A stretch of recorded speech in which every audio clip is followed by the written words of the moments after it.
ဒီမဲ့လာပြီနော်ဒီလိုမျိုးတက်ပလက်ကိုဖုံးဆက်ပြီးတော့မေးကြတယ်အမားရဲ့ဒီလိုမျိုးတက်ပလက်လေးက9000 8000နဲ့ရလားဒီလိုမျိုးအမားရဲ့ Facebook လည်းသုံးချင်တယ် TikTok လည်းသုံးချင်တယ်ဘတ်ဆောင်သုံးချင်တယ်ဂိမ်းလည်းဆော့ချင်တယ်အဲ့ဒါကိုမှ9000 8000နဲ့ရလားဖုံးဆက်ပြီးမေးတဲ့အသေးလေးတွေကဲဖုံးဆက်ပြီးမေးတဲ့အသေးလေးတွေရော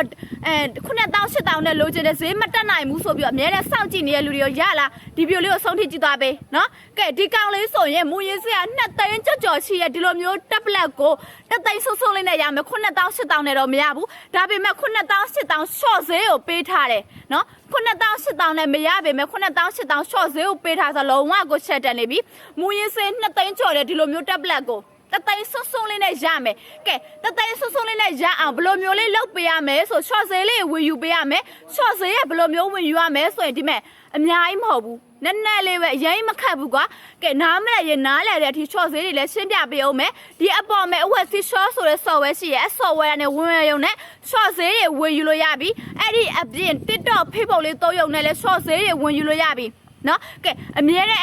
အမဗီဒီယိုလေးကိုအမြဲတမ်းစောင့်ကြည့်နေတဲ့ကိုတယ်လေးဆိုရင်မဲလေးလည်းဖောက်ပေးရရှိရရှင်နော်ကဲမဲလေးဖောက်ပေးရလေးလည်းလိုချင်တယ်ဆိုရင်ဒီဘက်ပေးမှာအပေါင်းလေးနှိပ်မယ်အသေးလေးရေးမယ်အသေးလေးပေးမယ်ပေါ့နော်ကော်ဖီလေးရေးအောင်နဲ့ကဲချော့ဈေးတွေရနေပြီလုံးဝမိုက်နေပြီတသိန်းဆွဆွလေးနဲ့ဘတ်ဆောင်သုံးလို့ရမယ်စားတောက်ဆိုင် KTV မှာပဲသုံးပြမှာလုံးဝကိုစင်ပြနေပြီအမခန့်ချက်ကိုလည်းတစ်နှစ်ပေးထားသေးတယ်နော်လုံးဝကိုမိုက်နေပြီကဲမှတ်ယူချင်တဲ့ဆိုရင်နော်အမြန်ဆုံးစက်သွယ်မှတ်ယူပေးပါရှင်